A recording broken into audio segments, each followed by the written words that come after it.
চলে আসলাম আজকে আরেকটি নতুন ব্লগ নিয়ে আপনাদের মাঝে একটি আচার রেসিপি নিয়ে।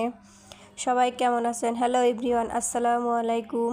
সবাই কেমন আছেন? আশা করি সবাই অনেক ভালো আছেন। আলহামদুলিল্লাহ, আমিও অনেক ভালো আছি।